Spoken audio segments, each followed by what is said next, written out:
Gender-based violence continues to dominate our crime statistics. The Police Minister, Bheki Cele, says over 9,500 cases were reported between July and September 2021. That means in just 3 months.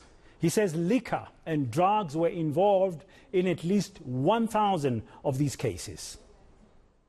Rape, again, bad news and bad figure. 9,556 people were raped between July and September 2021. This figure of almost 10,000 people are raped only in 3 months. This is an increase of 634 cases, amounting to 7.1 increase compared to the previous reporting period. A sample of 6,144 rape cases revealed that 3,951 of the rape incidents took place at the home of the victim or the home of the rapist. Liquor and drugs were involved in 1,383 of the rape cases. 400 rape cases were domestic violence related. Meanwhile, Cele says he's confident the DNA backlog will soon be resolved. The Police Ministry and the SAPS management are rolling out the turnaround strategy that is making inroads in tackling the DNA backlog. Experience at SAPS Forensic Science Laboratories. We are confident that we will, in the near future, be able to take the nation into confidence and announce progress made on the DNA backlog. Well, let's get to some reaction to the quarterly crime statistics, particularly on that matter of that DNA backlog. We go to Cape Town now. I'll be chatting to Action Society spokesperson Ian Cameron. Ian, good afternoon. The minister seemingly confident that the DNA backlog will soon be resolved. You have issued a statement post that briefing on the latest crime stats for July to September this year, and you are pointing out that the fact that GBV crime has gone up and we've got those new 9,956 rape cases reported is really an indication of how the police are not managing to fight this scourge, and the DNA backlog is a factor. Absolutely. Thank you, Dan. I think the first thing we need to take into consideration today is the fact that we're not speaking conviction here. Now, the conviction rate for GBV-related cases is far less than 10% at the moment, successful conviction.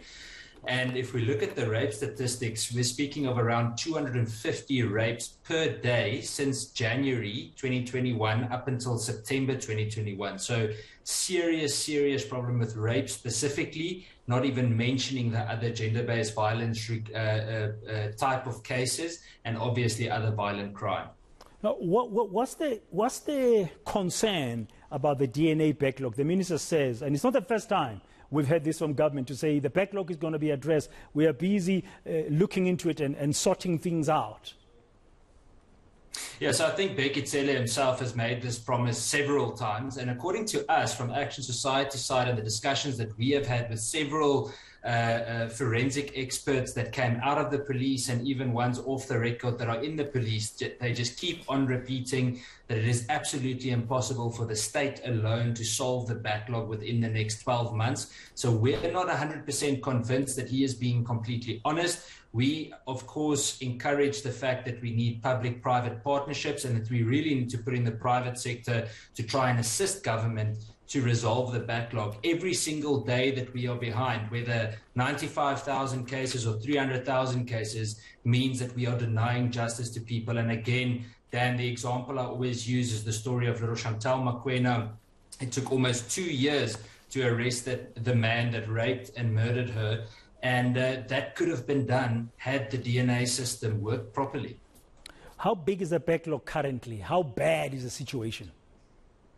Well, according to Bheki Cele, it's around 95,000 cases, which is quite a bit down. It's about 2/3 down from what it was recently, the 300,000 that we heard. We need to understand that in that 95,000, let's round it up to 100,000, you're speaking of approximately 4 pieces of forensic evidence per docket. So you're talking about just around 400,000 pieces of evidence that need to be processed. So it is a lot of work that needs to be done. And if we don't do this, it simply means that many people will be denied justice. And if you look at the current rape figures, it is very, very worrying to see. You and I spoke about it earlier, the fact that since the 1st of January 2021 until the end of September 2021, we have had over 7,000 women raped per month. Absolutely shocking to see. This latest figure of 9,956 rape cases for that 3-month period of July, August and September, as reported just now by the Minister, is fitting into that trend? I mean, is a trend up? What are you noticing since January?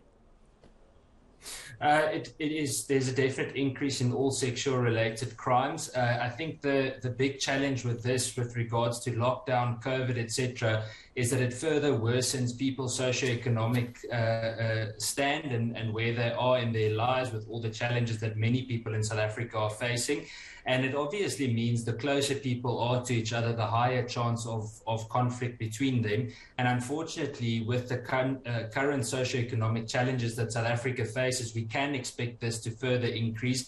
And also with the fact that many thousands of perpetrators aren't arrested. Remember, only 1 in 9 rape cases are actually reported. So that means there are many more that we don't even know of, and more than 60% of victims know their perpetrators, and those crimes happen with either in the perpetrator's residence or in that of the victim. So a very, very complicated matter to resolve. And if we don't see fast action from the police themselves, we're not going to solve this. And that's just the reaction part. That's not even speaking about conviction. Yeah, we've been focusing on that rape figure, which is shocking, to say the least. I mean, 9,956 rape cases reported in that 3-month period.